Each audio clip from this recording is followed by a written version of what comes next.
அனைவருக்கும் வணக்கம். நம்ம இப்போ செய்ய போகிறது இந்த ரஸ்க்கை வச்சு ஒரு டெசர்ட்டு. அதுக்கு வந்து கஸ்டர்ட் பவுடர், கொஞ்சம் சர்க்கரை பாவு இதெல்லாம் எடுத்து வச்சுக்கணும். ஃபஸ்ட்டு நம்ம சர்க்கரை பாவு எடுத்து வச்சுக்கலாம். கப்பால் அரை கப்பு சர்க்கரை போடுறேன். ஒரு கப்பு தண்ணி போட்டு நல்லா கொதிக்க வைக்கணும். இதுலேயே ஃபுட் கலர் வேணால் நம்ம ஆட் பண்ணிக்கலாம்.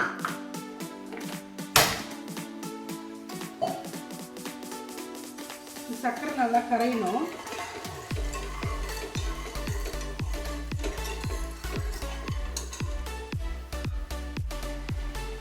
நல்லா கொதிச்சுட்டு இருக்கு பாருங்க. சர்க்கரை பாகு நல்லா கொதிக்கிட்டோம். இன்னும் அதில் கொஞ்சம் ஃபுட் கலர் ஆட் பண்ணிக்கலாம்.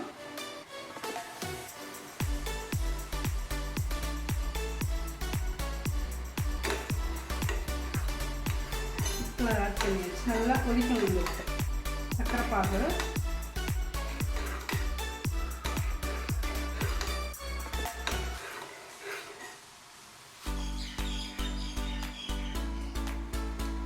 நல்லா கொதிச்சிருச்சு. இதை எடுத்துட்டு நம்ம பால் ரெடி பண்ணலாம். திக்கான பால் ஒரு 1/2 லிட்டர் ஊற்றிருக்கேன். கொதிச்சு காய்ச்சின பால் தான், இருந்தாலும் இன்னொரு வாட்டி கொதிக்கணும். கொதிக்கிறதுக்குள்ளே நம்ம ஒரு பவுடர் ரெடி பண்ணணும். அதை ரெடி பண்ணிக்கலாம். பாருங்கள், வெண்ணிலா கஸ்டர்ட் பவுடர் இது ஒரு 2 ஸ்பூன் போட்டுக்கலாம். இது கூடவே கார்ன்ஃப்ளவர் ஒரு 2 ஸ்பூன் போட்டுக்கலாம்.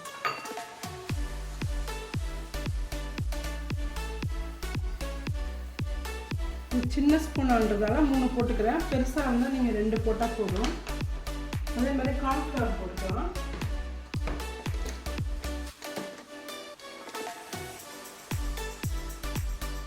கார்ன்ஃப்ளவர் பெருசுன்றதால ஒரு 1.5 ஸ்பூன் போட்டுக்கிறேன். போட்டு பால் போட்டு இது நல்லா கரைச்சிக்கோங்க. இந்த மாதிரி கரைச்சி வச்சுக்கணும். நிறையா பால் கொதிச்சதும் நம்ம அந்த கரைச்சதை அதில் ஊற்றி நல்லா திக்காகிற வரைக்கும் கிண்டிகிட்டே இருக்கணும்.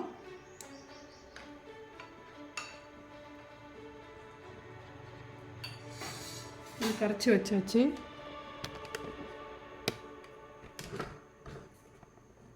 பால் கொதிச்சிட்ருக்கு பாருங்கள்.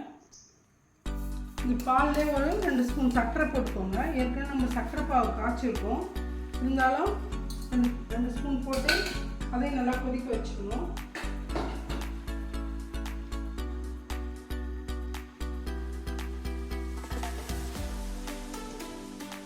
ஒரு 1/4 ஸ்பூன் ஏலக்காய் போட்டுக்கலாம். ஏலக்காய் பொடி வச்சுருக்கேன், அதை போட்டுக்கலாம். போட்டுட்டு நல்லா இது கொதிக்கிற வரைக்கும் கிண்டிகிட்டே இருக்கலாம். நல்லா கொதிச்சு வருது பாருங்க. இந்த டைமில் நம்ம இந்த கஸ்டர்டை கரைச்சி வச்சுக்கோம் பாரு. இந்த கஸ்டர்ட் பவுடரும் கார்ன்ஃப்ளவரும் மிக்ஸ் ஆகிடுச்சு. கரைச்ச உடனே உள்ளே போய் உட்காந்துரும். நல்லா கரைச்சிட்டு ஊற்றுங்க.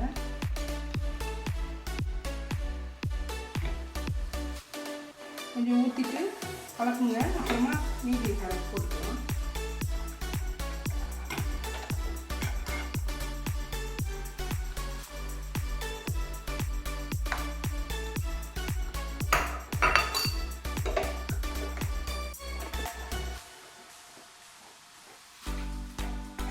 இந்த மாதிரி நல்லா மிக்ஸ் பண்ணிக்கோங்க. இன்னும் கொஞ்சம் திக்காகட்டும்.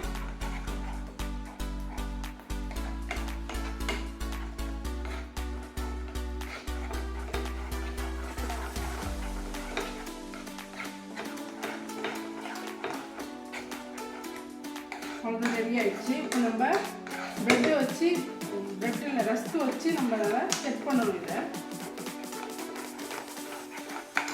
ஆஃப் பண்ணிடலாம் ஸ்டவ்வை. இது மாதிரி கண்ணாடி பவுலில் நம்ம இது மாதிரி ரஸ்க்கு அடுக்கிட்டு, அந்த கண்ணாடி பவுல் வேணாலும் வச்சுக்கலாம். இது மாதிரி அலுமினிய ட்ரேவாக இருந்தாலும் பரவாயில்ல.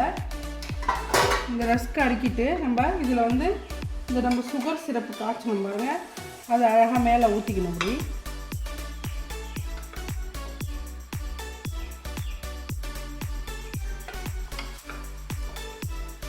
சிரப்பை ஊற்றிட்டு நம்ம செஞ்சு வச்சுருக்க அந்த கஸ்டர்டு க்ரீமை இதில் மேலே ஆட் பண்ணிக்கணும். ஒரு லேயர் இப்படி போட்டுக்கணும்.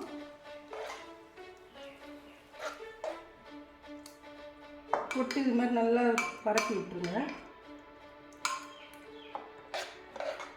இது யாராவது கெஸ்ட்டு வந்துட்டாங்கன்னா கஸ்டர்டு ஏதாவது ஸ்வீட் வேணும் இல்லை ஏதாவது டெசர்ட் மாதிரி வேணும்னா இது மாதிரி செஞ்சு கொடுத்துருங்க. இது ஈஸியாக முடிஞ்சிடும்.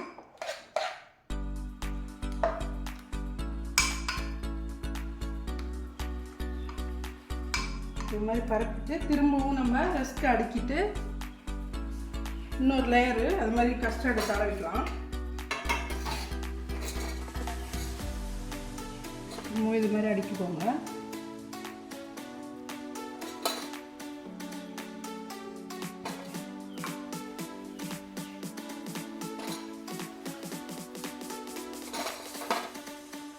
இது மாதிரி லேயராக அடிக்கிட்டு திரும்பவும் இந்த சுகர் சிரப்பு போட்டுட்டு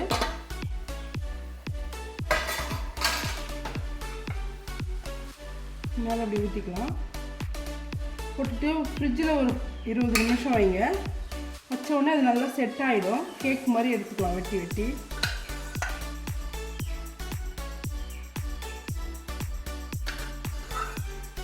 சிரப்பு மேலே ஊற்றிட்டு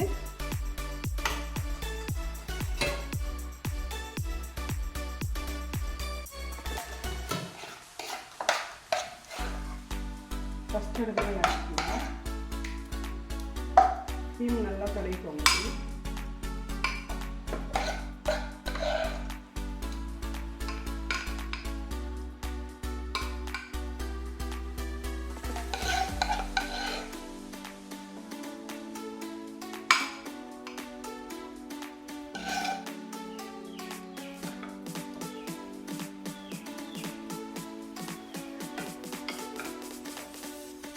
சிரப்பை ஊற்றிட்டு நம்ம செஞ்சு வச்சுருக்க அந்த கஸ்டர்டு க்ரீமை இதில் மேலே ஆட் பண்ணிக்கணும்.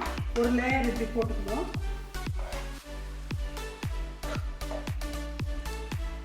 போட்டு இது மாதிரி நல்லா பரப்பி விட்டுருங்க. இது யாராவது கெஸ்ட்டு வந்துட்டாங்கன்னா கஸ்டர்டு ஏதாவது ஸ்வீட் வேணும் இல்லை ஏதாவது டெசர்ட் மாதிரி வேணும்னா இது மாதிரி செஞ்சு கொடுத்துருங்க. இது ஈஸியாக முடிஞ்சிடும்.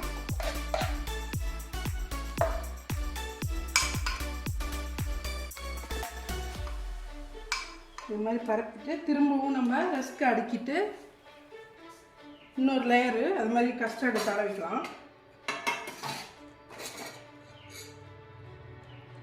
இது மாதிரி அடிக்கிக்கோங்க.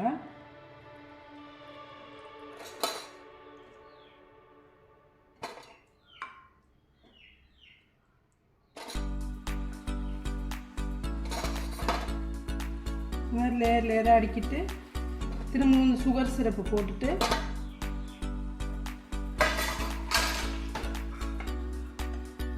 மேலே அப்படி ஊற்றிக்கலாம். போட்டுட்டு ஃப்ரிட்ஜில் ஒரு 20 நிமிஷம் வைங்க. வச்ச உடனே அது நல்லா செட் ஆகிடும். கேக் மாதிரி எடுத்துக்கலாம் வெட்டி வெட்டி.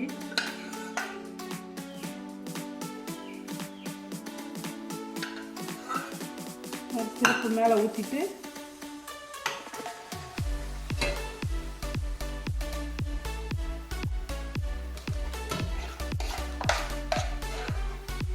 கஸ்டர்டு மேலே வச்சுக்கலாம்.